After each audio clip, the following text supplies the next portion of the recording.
Bonjour à tous, Hubert Gossot, bonjour. Bonjour Marilla.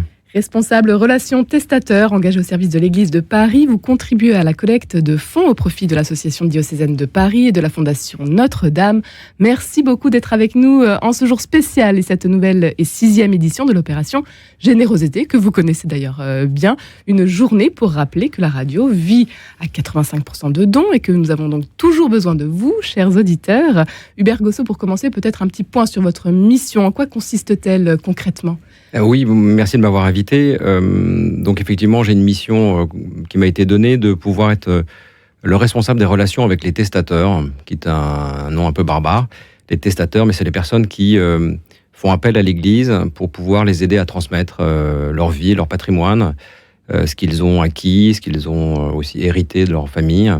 Ce sont donc tous les bienfaiteurs de l'Église. C'est tous les bienfaiteurs de l'Église au sens large du terme, que ce soit pour le diocèse de Paris, pour la Fondation Notre-Dame et ses fondations abritées ou ses œuvres abritées, et aussi pour Radio Notre-Dame. Et donc on est là aussi pour aider les personnes. C'est une mission de service, c'est très important de le souligner. C'est pas du tout une mission où je serais un rapetou qui serait là pour pouvoir détourner des successions, capter des héritages. Bien au contraire. En fait, je suis là pour vraiment accompagner et répondre à des demandes.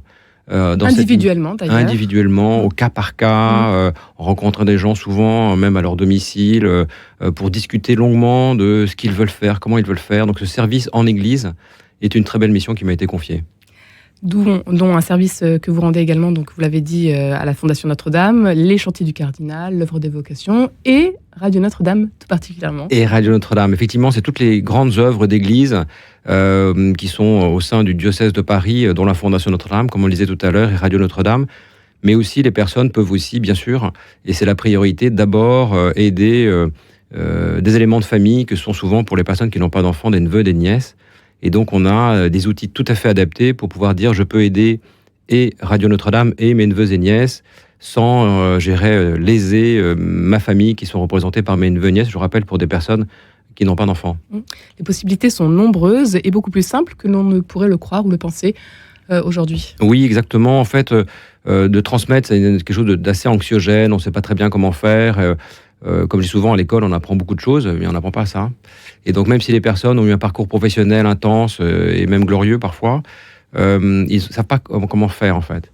Et donc, l'élément aujourd'hui, c'est aussi d'insister sur le fait que, bien sûr, que le testament est l'élément central souvent de la transmission, mais aujourd'hui, l'idée, c'est de parler aussi des donations du vivant, puisque aujourd'hui, on est là pour Radio Notre-Dame et sa collecte.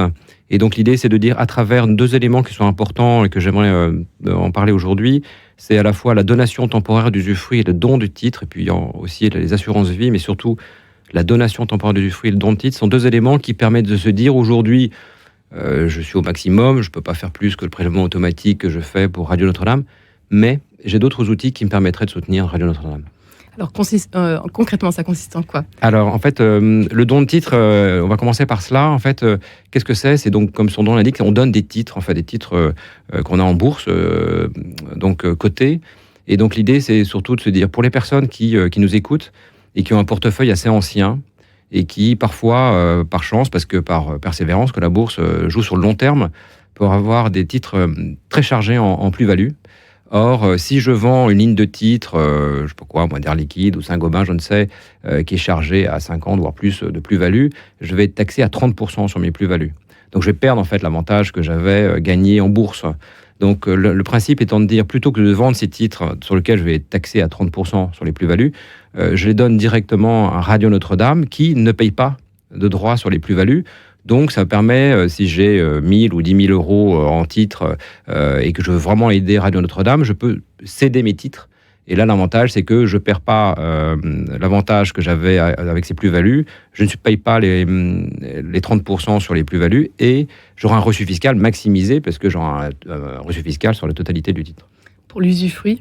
Alors, pour la donation temporaire d'usufruit, c'est un peu différent, mais c'est intéressant. C'est quand ça concerne des personnes qui peuvent avoir notamment un bien, soit un portefeuille, mais surtout souvent un petit appartement, un studio, une chambre de bonne qu'ils louent comme ça, et qui n'est pas essentiel dans leurs ressources. Donc, c'est des personnes qui peuvent vous dire j'ai une très bonne retraite, Voilà. Et donc, les enfants n'en veulent pas. Les enfants n'en veulent pas, ou même je n'ai pas d'enfants, mais aujourd'hui, je vis très bien avec mes revenus et je me dis, bon, bien sûr que c'est toujours intéressant d'avoir des revenus complémentaires qui assurent une sécurité, mais, voilà. Mais je peux très bien, avec une donation temporaire d'usufruit, temporairement donner l'usufruit du bien en question au profit de Radio Notre-Dame. Généralement, c'est une sorte de contrat qui est signé devant notaire pour au moins 3 ans, mais souvent ça va de 10 ans généralement. Et j'abandonne en fait l'usufruit, c'est-à-dire quoi ? C'est-à-dire l'usufructus, c'est-à-dire les loyers de ce bien au profit de Radio Notre-Dame qui, pendant 3 ans, 10 ans, va toucher les 500, les 1000, les 1500 euros de ce bien. Et à la fin de ce contrat, ce qui est très important, parce que c'est une donation temporaire, ce bien revient complètement dans ma propriété. Et donc après, je peux soit recommencer, soit le vendre, soit pour mes vieux jours le récupérer. Les possibilités sont nombreuses, donc en termes de legs, s'il fallait nous donner un avantage aujourd'hui pour parler du leg en général, Hubert Gossot. Le leg, l'avantage, c'est que quand vous léguez, et ça c'est important pour tous ceux qui nous écoutent, c'est qu'aujourd'hui, quand vous léguez à des personnes physiques, vous avez des droits qui sont très importants.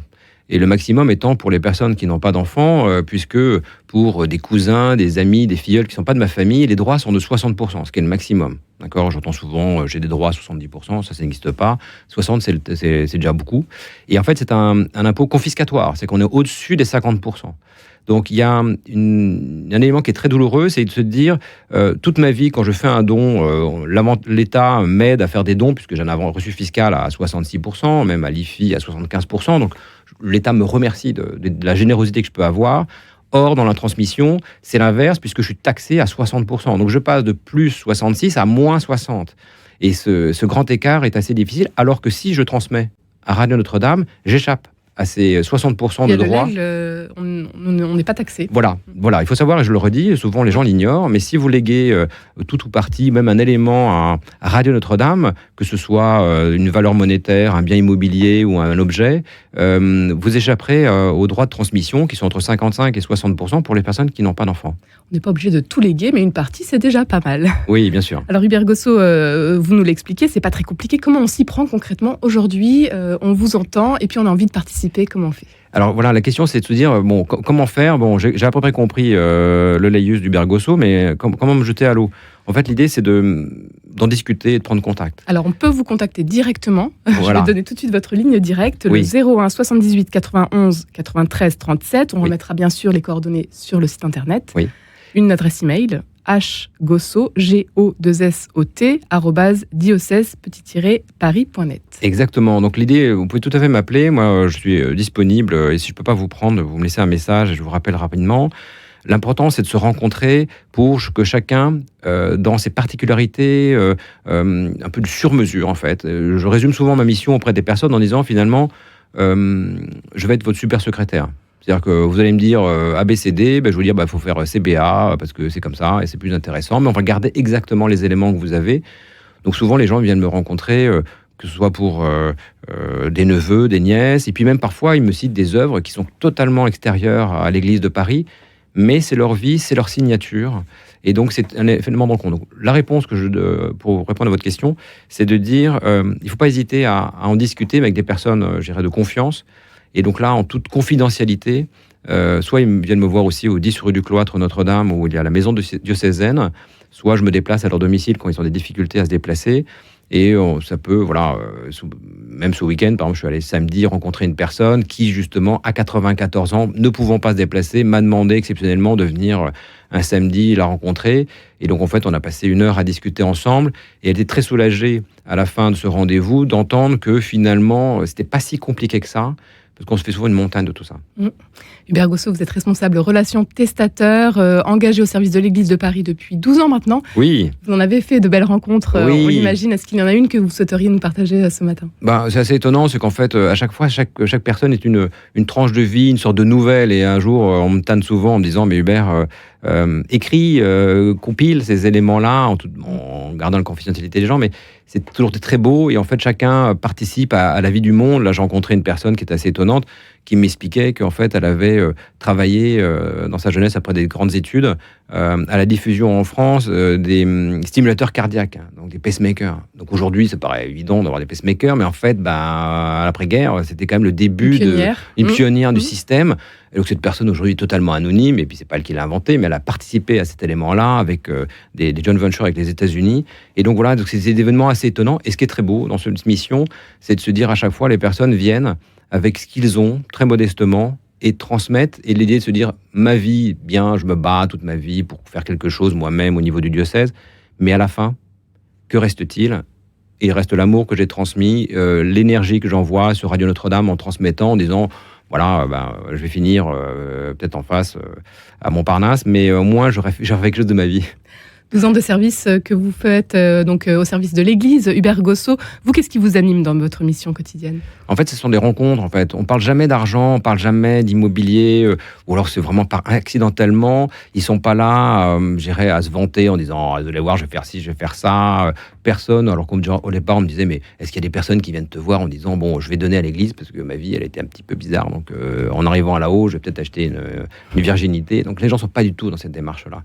Ils sont simplement de dire, voilà, j'ai quelque chose, je voudrais transmettre quelque chose d'intelligent. Alors, quand on a des enfants, la transmission se fait assez évidemment, mais pour les personnes, souvent qui n'ont pas d'enfants, c'est assez douloureux de se dire tout va être piqué en droit de succession, et donc l'héritier, c'est pas mon neveu, c'est l'État à 60%. Et donc, en transmettant des œuvres d'église, ça illumine une fin de vie en disant je quitte le monde, et alors que je serai plus sur le monde, je serai encore dans l'énergie vitale qui alimentera Radio Notre-Dame. Donner du sens au-delà de notre petite vie sur Terre. Un grand merci, Hubert Gossot, d'avoir été avec nous aujourd'hui. Si vous souhaitez le contacter, donc toutes les informations à retrouver sur notre site internet. Si vous souhaitez faire un don, donc c'est simple, via le site de Radio Notre-Dame, bien évidemment, chez nous au 6 boulevard Edgar Quinet, par chèque, ou bien contacter le service des dons de radionotre-dame.com. Un grand merci encore, Hubert Gossot, merci, Marie. Aujourd'hui.